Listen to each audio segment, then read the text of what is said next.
Big pass லைவ்ல வந்து பாத்தீங்கன்னா வியானா ஒரு சில விஷயங்கள் சுபிக்ஷா கிட்ட சொல்ல சுபிக்ஷா ஒரு பக்கம் அட்வைஸ் பண்றாங்க. இன்னொரு பக்கம் விக்ரம் அதெல்லாம் தப்பு இல்ல, நேச்சுரல் தான், நீ போய் பண்ணு அப்படின்ற மாதிரி. நீங்க என்ன பண்றீங்கன்னு உங்களுக்கு தெரிஞ்சுதான் பண்றீங்களா விக்ரம் அப்படின்ற மாதிரி இருந்தது. அந்த மாதிரி எஃப்ஜே வியானாக்குள்ள சம்திங் சம்திங் அப்படின்ற ஒரு சம்பவம் உருவாக போகுது அப்படின்றதுக்கு தெரியுது. இன்னொரு பக்கம் வியானா வந்து பிக் பாஸ் வந்து ஒரு லெட்டர் படிக்க கூப்பிட்டு வந்து லெட்டர் படிச்சுட்டு ஒரு விஷயம் பண்ணாங்க பாருங்களேன். சோபா முடியலை அப்படின்ற மாதிரி இருக்கு. இப்போ லைவ்ல விஜய் சேதுபதியோட பையன் வெப் சீரிஸ் நடு சென்டர் அப்படின்ற டீம் வந்து சில விஷயங்கள் நடந்துட்டு இருக்கு. இது எல்லாத்தையும் டீட்டெயிலா பார்த்துருவோம். வணக்கம் மக்களே, நேஷனல் வுட்ஸ்ல இருந்து உங்கள் மணிவண்ணன். சேனலுக்கு புதுசா இருந்தீங்கன்னா சப்ஸ்கிரைப் பண்ணிருங்க. வீடியோ பார்க்குற அனைவருமே மறக்காம லைக்கும் ஐப்பும் பண்ணீங்கன்னா வீடியோ பல பேருக்கு போய் சேரும். அந்த உதவியை நீங்க பண்ணிருங்க. இப்போ கண்டென்ட்டுக்குள்ள போயிடலாம். ஃபர்ஸ்ட் வியானா வந்து பாத்தீங்கன்னா நேத்து நைட்டே ஒரு பக்கம் விக்ரம் கிட்ட போய் சொல்லிட்டு இருந்தாங்க, வெளியே இந்த மாதிரி பேசுறது நானும் எஃப்ஜேவும் பேசுறது வெளியே தப்பா போயிருமோ, வேற மாதிரி ப்ரொஜெக்ட் ஆயிருமோ, வேற மாதிரி ஆயிருமோன்ற பல டவுட்டுகள் வந்திருக்குது. அதை வந்து விக்ரம் கிட்ட பேசிட்டு இருக்காங்க. ஏன் திடீர்னு உனக்கு இப்படி தோணுது அப்படி தோணுதுன்ற மாதிரி பல விஷயங்கள் சொல்லிட்டு இருந்தாங்க. அது அப்படிதான் தோணுது, எனக்கு கொஞ்சம் பயமா இருக்குன்ற மாதிரி சொன்னாங்க. நேத்து நைட்டே நடந்துச்சு. ஸோ இன்னைக்கு அதை எடுத்துட்டு போய் சுபிக்ஷா கிட்டையும் சொல்றாங்க. சுபிக்ஷா வந்து என்ன சொல்றாங்கன்னா, அந்த பெட்ரூம்ல நடக்குது. சுபிக்ஷா விக்ரமு மற்றும் வியானா டிஸ்கஸ் பண்ணும்போது சுபிக்ஷா, நீ பார்த்து இருந்து கொடி, உங்க ஃபேமிலி வேற மாதிரி, உங்க ஃபேமிலியை பத்தி உங்க அம்மா தெரியும், எல்லாமே தெரியும், உங்க அம்மா கும்மிடுவாங்க கும்மி, ஐ மீன் கொத்திடுவாங்க கொத்தி அப்படின்ற மாதிரி சில விஷயங்கள்லாம் சொல்றாங்க. உடனே விக்ரம் என்ன சொல்றாரு, அது என்ன கொத்திடுவாங்க கொத்தி, அதெல்லாம் ஒன்றும் கிடையாது விடு, இது வந்து நேச்சுரல், எப்படி நேச்சுரலா நடக்கிற விஷயம், நேச்சுரலா வர விஷயம், அது வந்து நம்ம சொசைட்டில வந்து இப்படி அப்படின்ற மாதிரி சொல்லி வச்சிருப்பாங்க. இது நேச்சுரல்னா அது நேச்சுரலா இருக்கத்தான் செய்யும், அது ஒன்றும் பிரச்சனை இல்லை, நீ உனக்கு தோன்றதை நீ பண்ணுவியா, நான் ஒன்றும் கவலைப்படாத, உனக்கு தோன்றதை நீ பண்ணு, அதுக்கப்புறம் என்ன ஆச்சாலும் வெளியே போய் பார்த்துக்கலாம், இங்க இது ஆகுது அது ஆகுதுன்றதெல்லாம் பண்ண தேவையில்ல, உனக்கு என்ன தோன்றதோ அதை நியாயப்படி நீ பண்ணு அப்படின்ற மாதிரி சொல்றாரு. நியாயப்படி என்ன பண்ணு அப்படின்றது பாத்தீங்கன்னா, ஸோ இவங்க எதை மீன் பண்றாங்க, எஃப்ஜே கூட வியானா போயிட்டு இப்போ கொஞ்சம் க்ளோஸா பேசுறாங்க இல்லையா, அப்போ எஃப்ஜேக்கு இவங்க சம்திங் நடக்குது போல, எஃப்ஜே சொல்றதா இருக்குதா இல்லை இவங்க சொல்றதா சம்திங் நடக்குது. அததான் அவர் சொல்றாரு, வெளியே போய் பார்த்துக்கலாம், பிரச்சனை இல்லை, இன்னும் இல்லை அப்படின்ற மாதிரி சொல்றாங்க. இன்னொரு பக்கம் சுபிக்ஷா சொல்றாங்க, வேணாம் உன் பேருக்கு இதுவாயிர போது, டேமேஜ் ஆயிர போகுது, ஏதாவது ஆயிடும் அப்படின்ற மாதிரி சுபிக்ஷா தெளிவா சொல்றாங்க. அதுதான் அப்படின்னும் போது புரியுது, நீ என் கன்சர்ன்ல சொல்றேன், என்ன அக்கறையோட இது பண்றேன்றது எனக்கு புரியுது, பட் ஓகே தான் அப்படின்னும் போது, இருந்தாலும் நீ போய் சரி அதை மீறி நீ போய் பேசுற பழகுறன்னு நினைச்சனா பழகு, but there is a limit. So அந்த லிமிட்டோட பழகு, அதுதான் உனக்கு நல்லது, அந்த லிமிட்டோட வச்சுக்கோ அப்படின்ற ஒரு விஷயத்தையுமே சுபிக்ஷா சொல்றாங்க. ஸோ பார்த்து இருந்துங்கப்பா அப்படின்ற மாதிரி சொல்றாங்க. இன்னொரு பக்கம் ஓகே நான் ஆல்ரெடி நேற்று நைட்டே போய் கேமரா முன்னாடி பல விஷயத்தெல்லாம் சொல்லிட்டேன், என் வீட்டுக்கு என் அம்மா ஃபேமிலிக்கு எல்லாத்தையுமே நேற்று நைட்டே போய் சொல்லிட்டேன் அப்படின்னாங்க. ஆனால் கேமரா விஷுவல்ஸ் எதுவுமே நம்ம காட்டப்படவில்லை. நேற்று நைட்டு போய் பேசினதோ எதுவோ சொன்னது எல்லாமே நான் பார்க்கல. நேற்று நைட்டு லைவ் ரெக்கார்டிங்லையும் செக் பண்ணி பார்த்தாலும் கிடையாது, அப்படி எதுவுமே இல்லை. ஆனால் வியானா சொல்றாங்க, பட் நான் அவனை வந்து ஒரு ஃப்ரெண்டு மாதிரி தான் நான் பார்க்குறேன், இந்த மாதிரி தான் இருக்கிறேன் அப்படின்ற மாதிரி சொல்லிடுறாங்க. வெளியே இப்படி ராங்கா ப்ரொஜெக்ட் ஆயிருமோன்ட்டு எனக்கு என்ன டவுட்னா, ஃப்ரெண்டு மாதிரி பார்க்குறீங்க, ஃப்ரெண்டு மாதிரி தான் இருக்கீங்கன்னா அப்புறம் அந்த டாப்பிக்ல டவுட் வருதுன்றது எனக்கு புரியலையே. இப்போ நீங்க போய் ஃப்ரெண்டா பழகுறீங்கன்னா, ஸோ அது ஃப்ரெண்டா பழகுறீங்கன்றது தான் இது பதிவாகும். ஆனா நீங்க இங்க வந்து இதை சொல்லிட்டு இதை வந்து சுபிக்ஷா கிட்ட கேட்டோ இல்ல விக்ரம் கிட்ட கேட்டோ போய் பண்ணும்போது தான் அது ஒரு பார்வையில ஒரு வேலை இருக்குமோ அப்படின்ற கேள்வி எழுப்புறதுக்கு காரணமே வியானா பண்ணும் செயல் தான்.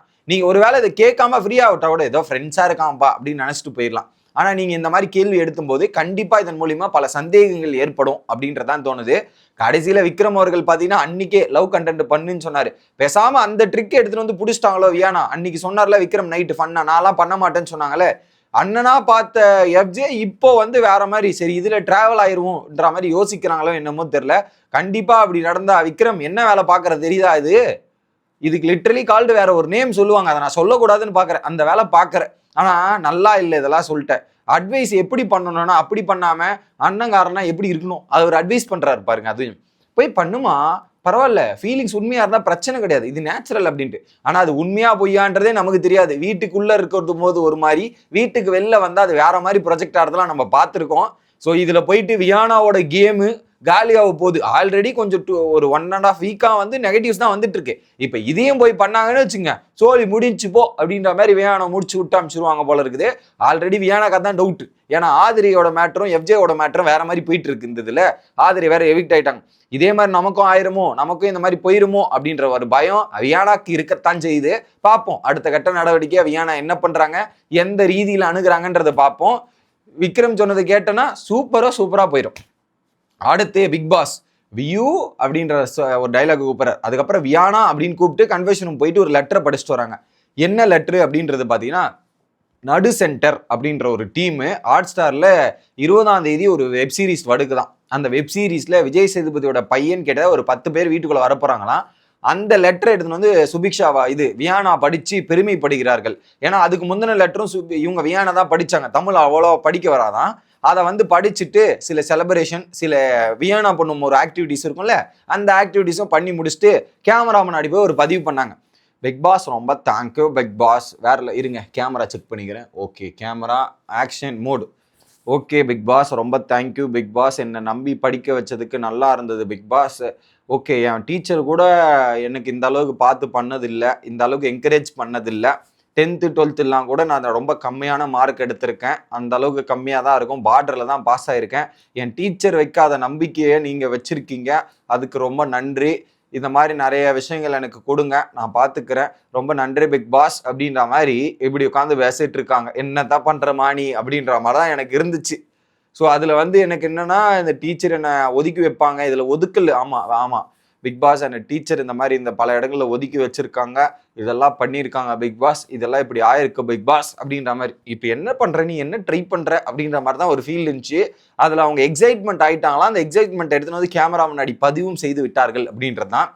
அடுத்து இப்போ நடு சென்டர் டீம் வீட்டுக்குள்ள வந்து அங்க மாஸ்டர் பாட்டு போட்டு வாத்தி கம்மின் சாங்கை போட்டு எல்லாம் பயங்கரமான டான்ஸும் குத்தாட்டமும் பயங்கரமா இருந்துச்சு. அது ஒரு பக்கம் நடந்துக்கிட்டு அந்த டீம் வந்து வீடை சுத்தி பாடி சில ரீசன்ஸ். இதுக்கு நடுவுல பார்வதி விஜேஎஸ் பையன்கிட்ட, சேதுபதி சாரு வீட்டுல எங்களை பத்தி எல்லாம் பேசியிருப்பாரு, சொல்லியிருப்பாரு, ஆனா நீ இப்ப சொல்ல வேணாம் அப்படின்ற மாதிரி. அப்புறம் எதுக்குமே அதை சொல்ல வேணான்னு சொல்லிட்டு எதுக்கு நீ சொல்ற அப்படின்ற மாதிரி தான் எனக்கு தோணுச்சு. சொல்ல வேணாம் அப்படின்ற மாதிரி சொல்லி அவர் மூலியமா ஏதாவது இன்புட்டோ இதுவோ வருமோன்ற மாதிரி யோசிக்கிறாங்க. ஆனா என்ன, வந்த டீம்ல 10 பேர் உள்ள வந்திருக்காங்க மக்களே, இதுல 3/4 பேர் எஃப்ஜேக்கு தெரிஞ்சிருக்கு. எனக்கு எப்படா அதெல்லாம் பார்த்தா பல பேருக்கு பல கான்டாக்ட் எஃப்ஜே மூலியமா இருக்கிறது அப்படின்றது மட்டும் நம்மளால பார்த்து தெரிஞ்சுக்க முடியுது. சூப்பர் போ அப்படின்ற மாதிரி தான் இருக்கு. இப்போதைக்கு லைவ் தான். நானும் டாஸ்க் வரும்னு பார்த்தா எபிசோடு வர டைம் தான் அந்த டாஸ்க், யாரா அந்த பையன் டாஸ்க்கை கொடுத்து நம்மளை முடிச்சு விட பார்க்க போறாங்க போல இருக்கு. மக்களே, அடுத்ததாக நான் நேத்தே சொன்னேன் இல்லையா, திவாகர் ஒரு இன்டர்வியூ வந்து ஜாக்லின் தான் எடுக்க போறாங்கன்னு சொல்லிட்டு இருந்தேன் இல்லையா. ஸோ திவாகரோட இன்டர்வியூ பிக் பாஸ் சீசன் 8 கண்டஸ்டன்ஸான ஜாக்லின் எடுத்து பல கேள்விகளை கேட்டிருக்காங்க. அதுக்கு திவாகர் பல பதில்களையும் கொடுத்திருக்கார். அந்த வீடியோ நீங்க பார்க்கணும்னா விஜய் டெலிவிஷன் யூடியூப் சேனல்ல போயிட்டு பாருங்க. ஒரு 16 நிமிஷம் வீடியோ கிளிப்ஸ் இருக்கு. அதுல திவாகர் இவங்களோட கேள்விக்கு எந்த மாதிரி பதில்கள் சொல்றாரு, எப்படிலாம் பேசியிருக்காருன்றதை நீங்க பார்த்து தெரிஞ்சுங்க. ஸோ அடுத்த வீடியோல வந்து சந்திக்கிறேன். Bye guys.